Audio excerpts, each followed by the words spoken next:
welcome back. In today's video, we have a video I have been waiting a long time to film because this snake has been gravid for a very long time.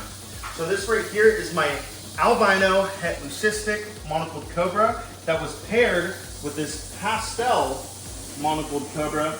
Now I don't know too much about monocled cobra morphs, so I have no idea what's going to come out. I don't know if we're going to get albinos or pastels, or maybe even a leucistic. Then I'm gonna show you guys how to create a box to incubate the eggs. Now my room stays at 81, which is the perfect temperature for incubating monocled cobra eggs. So I'm gonna show you guys how to use vermiculite, add some water, use a little tub, and incubate without using an incubator. So luckily enough, we come here every single day, probably 3 times a day to check on her, which is what you wanna do if you're not using a lay box. Now, most of the eggs look good. It looks like maybe one slug, but when I'm looking at the base of her tail, it looks like all of the eggs are out of her and she's not egg bound, which is really good. We kind of want to feel her. But right now, if we want to save the rest of the eggs, we have to get this female out. So we're going to put her in this bin. Check out these eggs. Look at that. So we have 2, 4, 6, 8, 10, 12, 14. We have 16 eggs. That's probably one slug. So a slug is like a bad egg. It's an infertile egg, but that one's pretty soft. You can tell that one needs some moisture. So when the eggs dent like that, that means they don't have enough moisture. So that was probably one of the first eggs she laid. She's a brand new female. This is her first time breeding, right? This is her first time laying eggs. So typically you don't have a really good clutch when it's a first time snake. They're not as big, their body's just getting used to it, and that's why there's only 16 eggs instead of 30 eggs, you know? So what we're gonna do, we're gonna take this out. We don't wanna rotate any of these eggs for any reason. Let's go get these egg boxes made. All right, so now we're gonna take this perlite. All right, we got about half of that perlite. Now we're gonna add some water. Since these eggs are going in here right now, we're not gonna wanna use cold water. So this is some lukewarm water. I'm gonna pour that in here. Good water, spring water, and then you're just gonna wanna mix it together. This should be actually a perfect mix. You want it loose, but when you grab it, you still want it to clump up like that, but you want it to break up pretty easy. Now, if you have a lot of snakes, what you're gonna wanna do is mark. Whatever the pairing is, you're gonna wanna mark it on the lid, as well as the date you collected the eggs. That way you know if it's 30 days from today, or if it's 60 days from today, or even farther with crocodile eggs, it can sometimes take a long time, up to 70, 80 days. Then you can know roughly when they're gonna hatch. So we know these eggs aren't gonna hatch in 15 days, but if we're encroaching on the 30, 35 day mark, we wanna know that we need to come in here and check these eggs. Right when these eggs are laid, they're very easy to peel off, but the longer they sit, they harden just like glue. So what we're gonna do is we're gonna get these eggs over here, place them right there. Kind of scooch up a little bit of perlite, but make sure you do not rotate this egg. And then we'll come soon and we'll candle these eggs, see if we can find some veins and make sure they are good snake eggs. Now typically snakes aren't going to lay infertile eggs like crocodiles. Now you can see these haven't been sitting too long. So we're gonna take this one. We think it's a slug. I'm almost positive it's a slug, but we don't know, right? It's not completely yellow. It's not completely bad. So what we're gonna do, we're just gonna take this egg and we're gonna throw it over here. If it starts to rot, we'll throw it out. But at least it's not gonna be rotting with the rest of this clutch. That's why we're gonna take this clutch separate. And a good thing to do, if you have like a ton of eggs so they're not stuck together, separate them, because sometimes eggs go bad. And worst case scenario, you have different clutches or different eggs in different tubs. So your success rate should go up. 16 eggs, hopefully 15 good eggs. I don't know what we're gonna get. It's gonna be a huge surprise, but we will see in about 30, 40 days.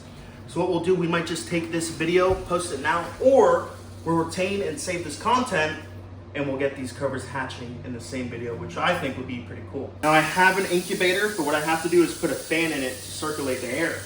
For now, since I don't have my fan on, it's already 81 degrees in here. You can actually take these tubs, as long as the ambient temperature in your room is around 80 degrees, you can incubate just like this in a plastic tub. So you want them in somewhere dark. So we're gonna push these eggs way to the back. And these guys should have a high success rate. So we're gonna leave those there. We're gonna clean the female's tub, throw her back in, and then go down south and try to catch some caiman. All right, everyone. The monocled cobras are hatching. Look at that. And then over here, we have the rest of the clutch. First one over here is starting to hatch. You can see we have these 2 bad eggs. This one is for sure bad, the brown one. The other moldy one might be good. You never want to throw away these eggs because you never know what's inside. Also, if you try to peel them off, they're really like glued together, so you might damage another egg in the process. So we have 3, 4, 5, 6, 7, 8, 9, 10, 11, 12, 13 baby cobras, maybe 14.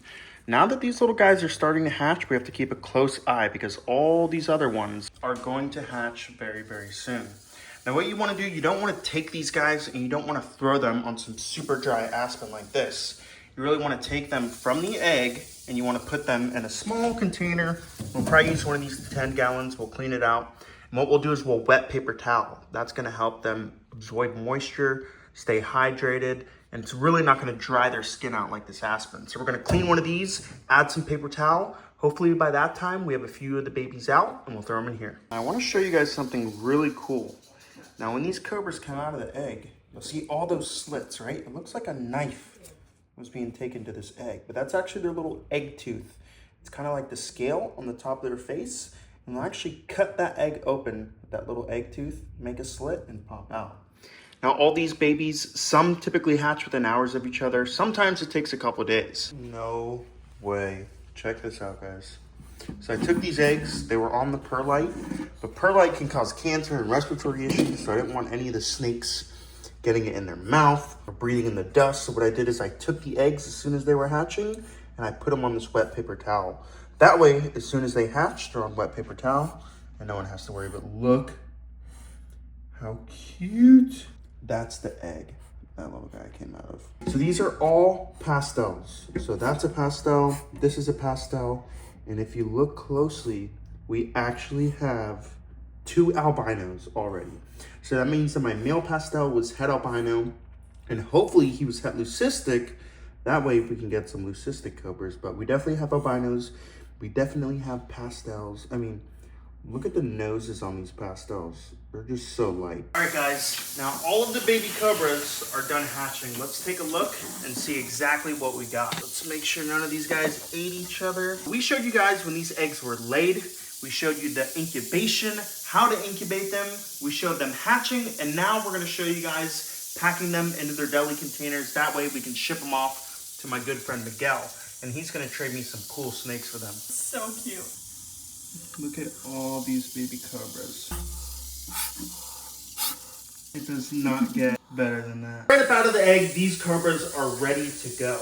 Now we're gonna go ahead, we have it labeled danger venomous snakes, monocled cobra, Naja calthea, the scientific name. We're gonna box these guys up. We're gonna put them in their shipping box, and tomorrow morning we're gonna send these guys out for 2 very, very cool snakes. Now let's start off with the regular ones. So we're gonna start off, well, these actually aren't regular. These are supposed to be pastel. These are pastel, het albino, possible leucistic. Ooh, look at that cute little guy. They're very reluctant to bite, and their fangs are so small, and their venom glands are so small that it's really not that big of a deal, but you still have to be careful because you could get envenomated by one of these baby cobras. Look at that. 2 pastels. If I'm right, I think we have 7 pastels and 5 albinos, but we're gonna go ahead and we're just gonna double check now. Already, just after a couple of days, these guys are getting ready to shed. If you look at the eyes on this one, they're super, super milky. I mean, he's probably gonna shed in the next week and not the next couple days. But even though he's shedding, he's still got pretty good vision. Woo. All right, 1, 2, 3, 4, 5, 6, 7 pastel monocled cobras. Now on to the albinos. The female who produced this is an albino, and she's actually het leucistic. So these could be possible het leucistic. These albinos could even be pastel albino. I don't know. They probably are, because they are some really, really light albinos. If this was a regular full-grown cobra, I would not be handling them this way or acting this way, but since these are babies, I pretty much know how they come out of the egg. They're not too feisty. Well, they're feisty, but they're very, you know, just reluctant to bite, and their fangs are so small. For them to penetrate the skin, highly unlikely, but they can still do it. You really gotta make sure you don't close in their tails, because their tails are so tiny that they'll actually get stuck in between that gap, and they'll end up breaking or falling off over time if not noticed. So we got 2 albinos, we got 3 more to go. We're gonna leave the feistiest one for last. So this monocled cobra, it was her first clutch. So typically when it's their first clutch, you get really, really small eggs. In return, you get small babies.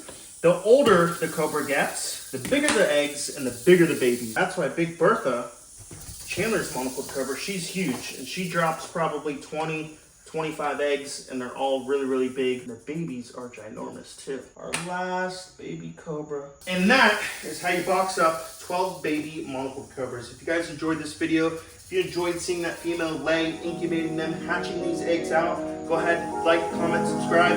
We'll see you next time.